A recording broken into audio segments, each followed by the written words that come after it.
Okay, this is another reaction video from Passport 2, 4 things only normal in Germany.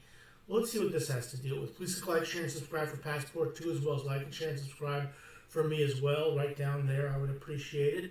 Let's see, 4 things only normal in Germany. I may have adopted a few German habits, but not for the reasons you think I did.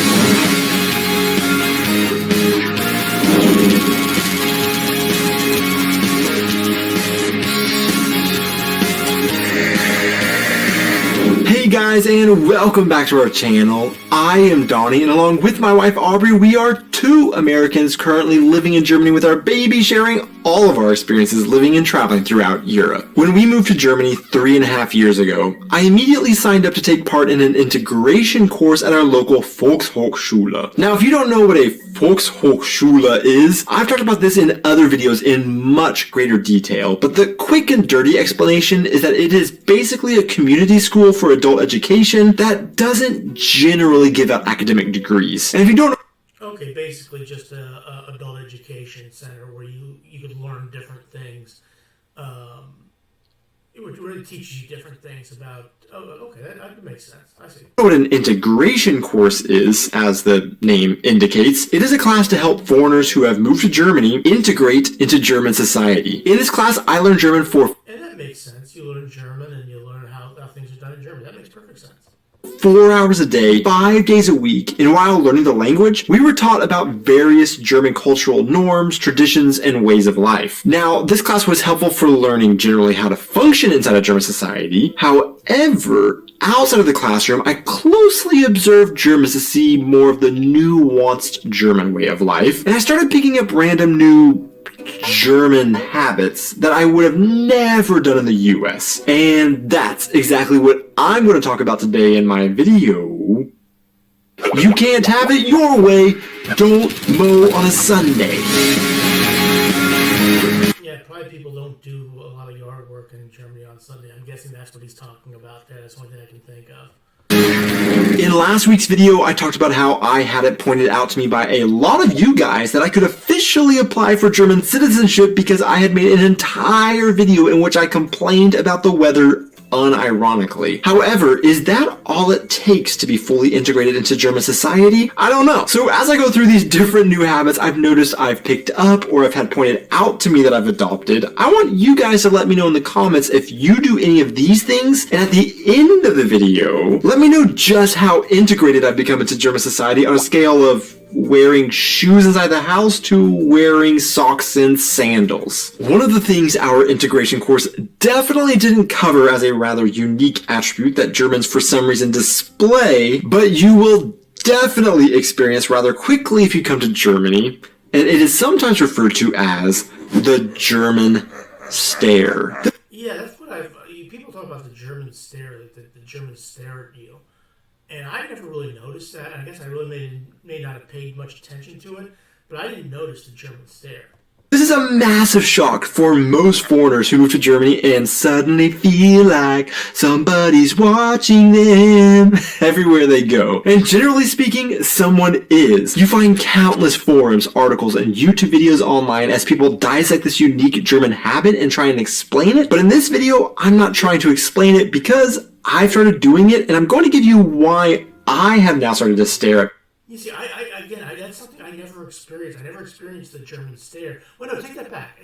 I just remember I had the German stare when I went. I think I mentioned this before in other videos. When I went to a bookstore, I think I was buying some things, but there was a woman who was behind the counter just kept staring at me, and again, I went up to her. I just bought the thing, and she sold it to me. Everything was fine, but I guess that's the only time I experienced it. I really didn't think about it too much, but that's the only time I really experienced the German stare.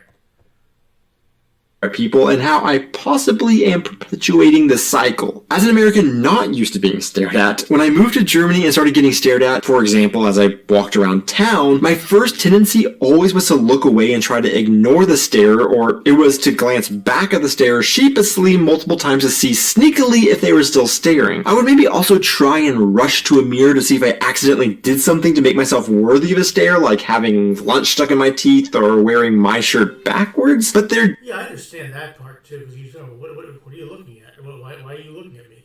Generally wasn't ever anything I felt was an obvious reason I was being meticulously studied by Germans on the street. That is when I decided from now on, I'm going to stare back at stares so they can feel what it feels like to be stared at. So I haven't adopted the habit of staring at people possibly for the same mysterious reason that Germans seem to have for staring at people, but for sure, if you stare at me, I now have no qualms about staring right back and entering into a staring battle. You know, again, if you're him and you're living in Germany and you have people staring at you all the time, that's what you do. But if you're like I was, you're like, what is there something did I do something wrong? It really is a strange thing. Like I said, I just realized that this lady was giving me the German stare, and I really didn't think anything of it until just now. Just thinking about it.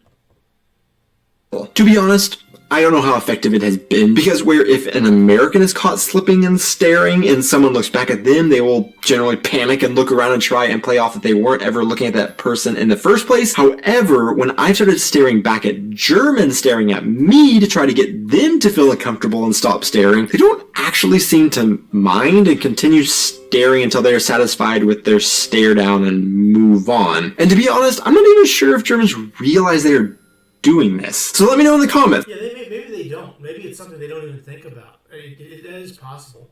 Are you a conscious starer, or do you do it without thinking and think you don't stare? Because let's be honest, if you're German, those are your two only options, because you definitely stare at least sometimes. I want to take a second to thank all of our patrons over on Patreon and our YouTube channel members for supporting this channel. You make it possible for me to keep bringing you new content, and I want you to know how much it is appreciated. Also, if you wouldn't mind hitting those like and subscribe buttons, that would also be another great way to support our channel, and I would... Yes, and the same for me as well. Please click like, share, and subscribe for me as well. Or like and subscribe. At least subscribe for me. That would really appreciate it, just like with him.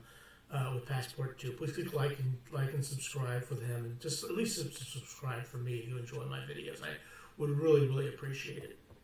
Really appreciate you doing that. A few evenings ago, we decided to have a lovely dinner on our back porch when all of a sudden, a neighbor behind us started up their lawnmower. As I sat there trying to enjoy the outdoors with my family, I found myself growing more and more enraged that my neighbor was doing one of the 7 deadly German sins: mowing their lawn on a Sunday. And okay, so I thought this may be something that the Germans don't mow the lawn on a Sunday, but I guess you do. Well, look, I don't have a problem mowing your lawn on a Sunday. Just do it in the afternoon, not in the evening when you're outside,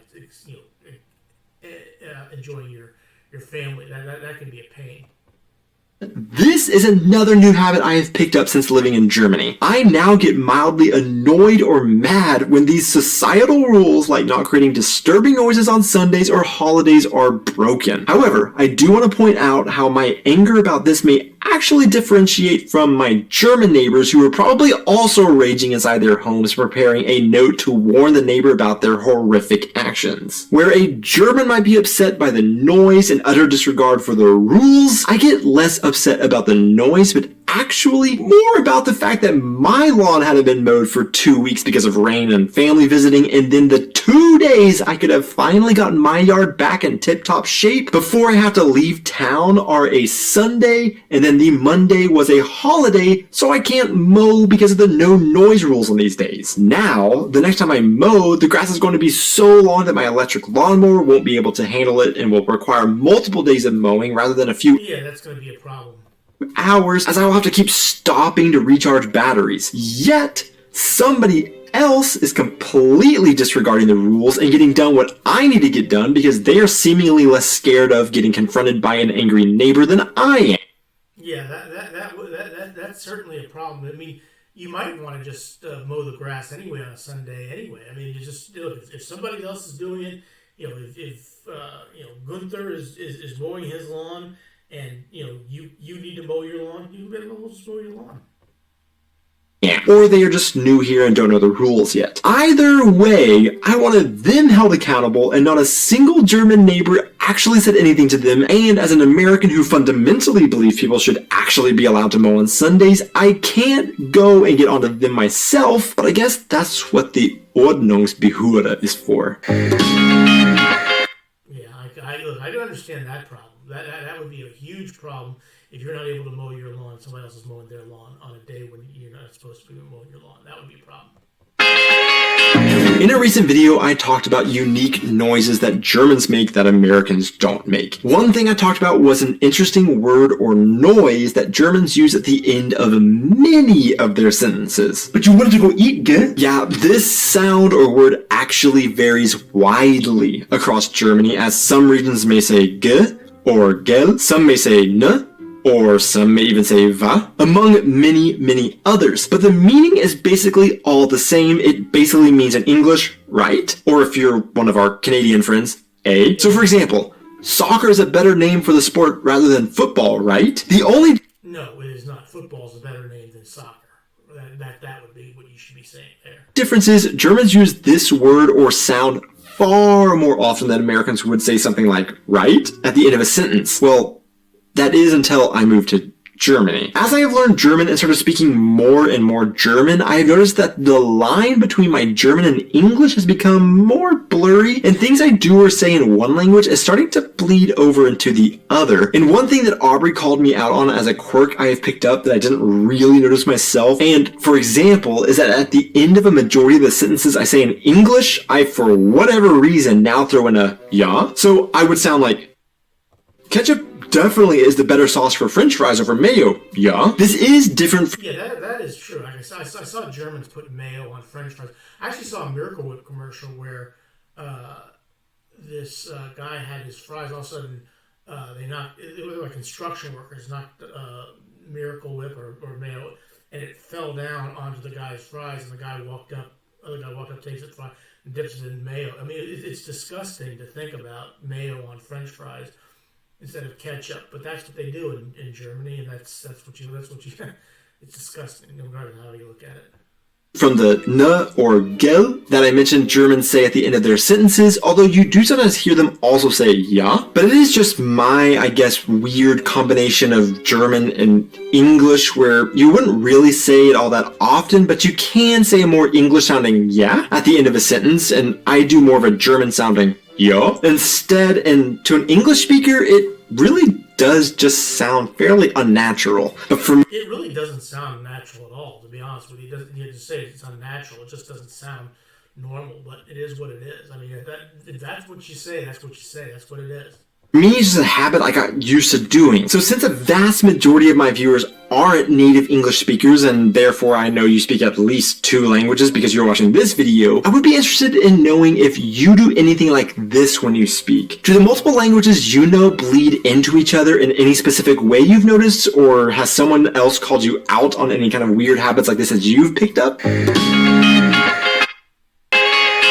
We actually currently have a steady stream of family visiting us from the States for about 2 months back to back. When our family visits us from the US, we have realized we have to start to do sort of an orientation course to how German homes work because of how different they are to American homes. The orientation course to our house includes showing them how German windows and shades work, how they need to air out a bathroom after showering, or how radiators work. But the most those are things that, you know, in the United States we just don't have to worry about a whole lot of that stuff. I mean, you don't air your bathroom out after a shower or anything like that. But, you know, again, different strokes, different folks. You got to learn how to do things in a different country whenever you're there.